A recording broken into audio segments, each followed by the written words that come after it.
Alright, you absolute degenerates, UFC 314 just wrapped up, and holy shit, what a chaotic masterpiece of violence, stupidity, and occasional brilliance this event turned out to be. Let's start right at the top, because we've got a new old featherweight champ, Alexander the Great, but not really great enough for Topuria Volkanovski. Volk reclaimed the belt, and honestly, we're clapping politely and smiling because we love the guy. But let's not kid ourselves.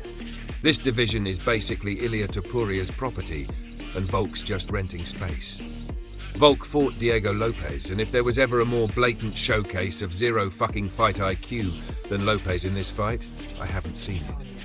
Diego had Volk hurt and figured out, just as we all knew he would be vulnerable when pushed back towards the cage. Volkanovski has a glaring defensive hole where he moves straight back, chin high, whenever he faces aggressive multi-level combinations to the body and head. Lopes actually caught him beautifully with a solid combo in the second round, dropped him hard, and we all collectively shit our pants. You'd think Lopes's corner would scream, "Hey genius, keep doing exactly that." But no. Diego spends the next 3 rounds awkwardly feinting, touching his neck randomly like a glitchy NPC, and throwing a maximum of 2 punches per round, as if he's allergic to combinations. Jesus Christ, Diego, you literally had one job. The guy might as well have asked Volk to autograph his gloves mid-fight, because he clearly had no intention of hurting him again. Volk, to his credit, stayed disciplined with his jab-heavy approach, circling away whenever Lopes's brain short-circuited, which was often, and scored enough points to reclaim the title comfortably. Lopes had the perfect game plan handed to him on a silver platter and still fumbled the fucking bag. Then we had the co-main. Michael explosive but predictable Chandler versus Paddy. Holy shit, I'm actually good Pimblett. Now, Chandler came in hot, doing his usual, "I'm gonna murder you in round 1 shtick," but Paddy's team clearly studied the hell out of Chandler's style. Paddy's fight IQ and strategic execution were genuinely impressive here. He started by attacking Chandler's base with heavy calf kicks, immediately limiting Chandler's explosive lunges forward. Paddy maintained perfect distance management, pumping a disciplined jab to frustrate Chandler and force reckless entries. The moment Chandler tried his predictable level changes, something Dustin and Justin capitalized on before, Paddy unleashed vicious knees and uppercuts, shattering Chandler's nose and face. Chandler was bleeding more than a Quentin Tarantino movie character halfway through round 1. Every time Chandler retreated hurt, Paddy chased him down with crisp combinations, only to smartly shoot a takedown when Chandler was completely off balance. On the ground, Paddy brutally finished him with elbows and punches, leaving Chandler looking like ground beef.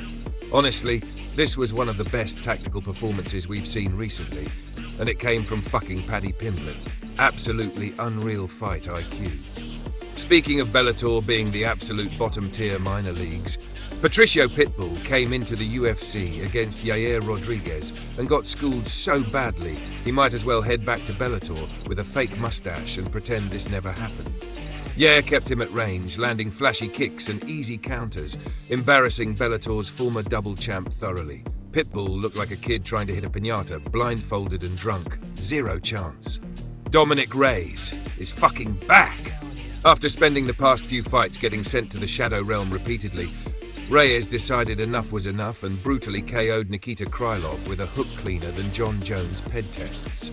Krylov hit the deck harder than Dylan Danis at a Logan Paul press conference. Reyes looks hungry for another title run, and we're all here for that revenge arc. Meanwhile, Bryce Mitchell fought Silva, and honestly, Bryce spent more time fighting off imaginary demons and conspiracy theories about lizard people and flat earth than actually preparing. Silva, being the methodical fighting nerd he is, just calmly shut down Bryce's grappling attempts, eventually choking him out with embarrassing ease. Sorry, Bryce. Next time maybe leave the demon hunting to Netflix series and focus on actual MMA. Prelim highlights were savage as always. Chang Ho Lee elbowed Cortavius Romeus into oblivion, making him look like a failed horror movie prop. And Rhys McKee opened Daniel Frunze's face up wider than Nate Diaz on a hot day, prompting a doctor's stoppage that looked straight out of a horror flick. Alright, hardcore degenerates, you're still here? Let's go deeper into Paddy Pimblett's strategic brilliance. Chandler historically struggles when fighters use lateral movement, feints, and precise straight shots to stop his forward momentum. Pimblett implemented this perfectly. His jab was not only offensive but also defensive, constantly interrupting Chandler's rhythm and preventing his trademark explosive overhands and blitz takedowns. Paddy's disciplined, methodical approach, something many believed he lacked, was showcased perfectly.